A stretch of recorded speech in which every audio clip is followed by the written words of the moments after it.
We're so pleased to have joining us right now Major General Paul Vallely, United States Army retired, still very much on the job as a public policy and national security advocate with his group Stand Up America.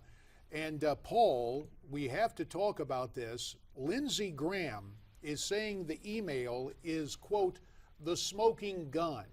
Does Lindsey have this right? Yes, he does, and it's traced back all the way to our investigation with the Citizens Commission on Benghazi, which I formed with Roger Aronoff and Admiral Lyons a year ago. So I want to thank Judicial Watch as well as our group, the Citizens Commission on Benghazi. We knew in some way that this was trackable back to the White House. We needed the proof of it. Now we have it. And what we have now basically an indication that it's conspiracy to defraud the voting public, which in my opinion is just another indication that we need to impeach President Obama. And we need the resignation of Biden and others who are involved in this.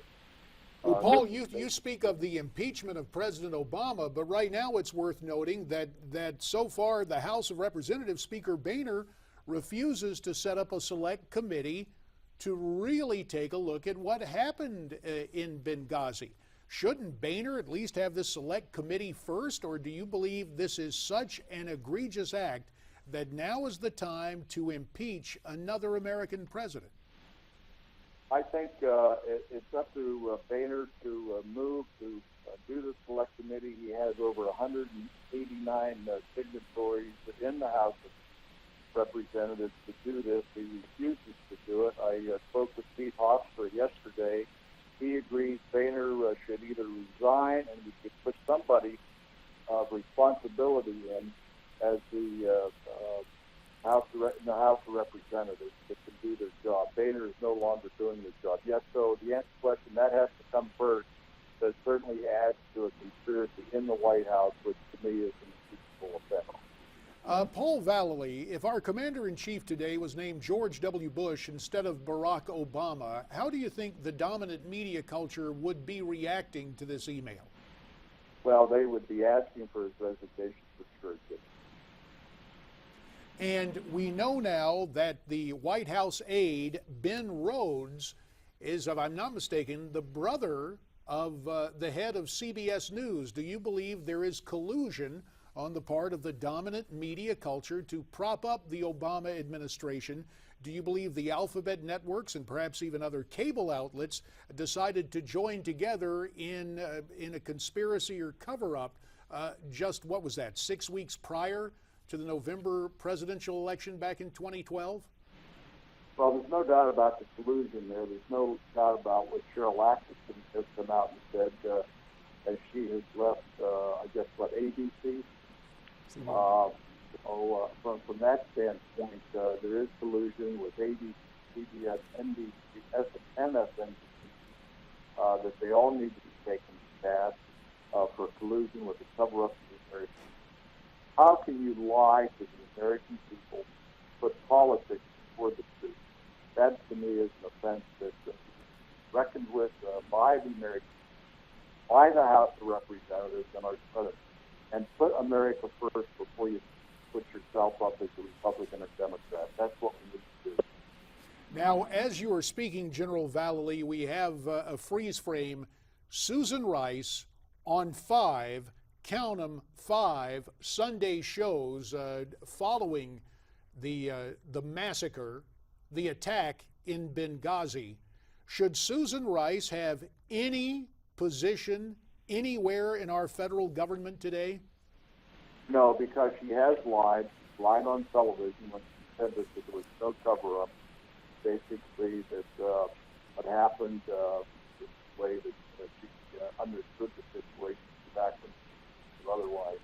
So she's part of the deception, part of the fraud, and part of this administration dealing with this entire Benghazi fiasco. We need the select committee. We need to get Hillary Clinton in there. We need to get Lauren Panetta, add General Casey, General Petraeus, who were involved at the time, and they need to be subpoenaed. And we've got to get through this because this is a critical part now of why America is faltering across the board ineffective government. American people deserve new leaders.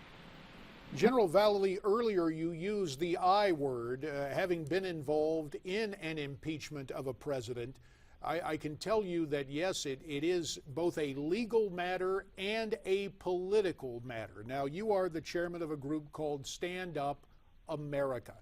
Even accounting for the political dimension of impeachment, I'm interested in your perspective, chairing Stand Up America, being involved as you've been for the bulk of your adult life as an officer and a gentleman in the United States Army.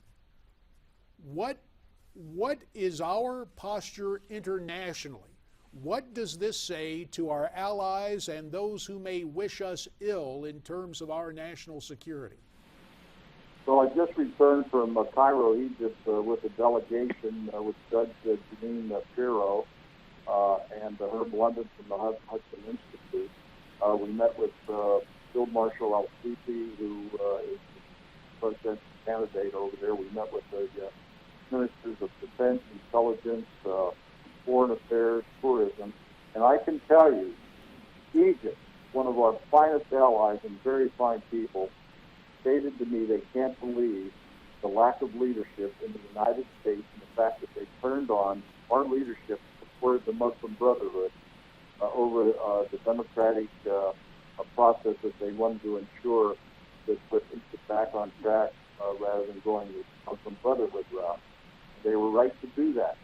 And so having been in Syria and Turkey and other parts of the Middle East on 4 different occasions in the last year and a half, I can tell you, nobody likes our government. We have no credibility, and we see Putin getting his say, moving in the vacuums that our American under State Department, Clinton as well as Kerry, we can see the ineffectiveness that our State Department has over. General Paul Vallely of Stand Up America, we appreciate your input and your group with the Citizens Report. Now that's all confirmed courtesy of the email that's been made public. We thank you very much. John, the General says it comes down to a matter of trust, and whether it's the American people on Obamacare or now our international friends and foes, the same problem is at work. Well, not really part of this most recent story involving Benghazi with his emails, Hillary Clinton, but somehow involved in what as well. And what is this all going to mean for 2016? That's the big question, or maybe something in the interim. That's that special investigation. A lot of folks want to see that as well. Of course, coming up when we return, the Iraqis heading to the polls for the first time since American troops withdrew. We'll be right back.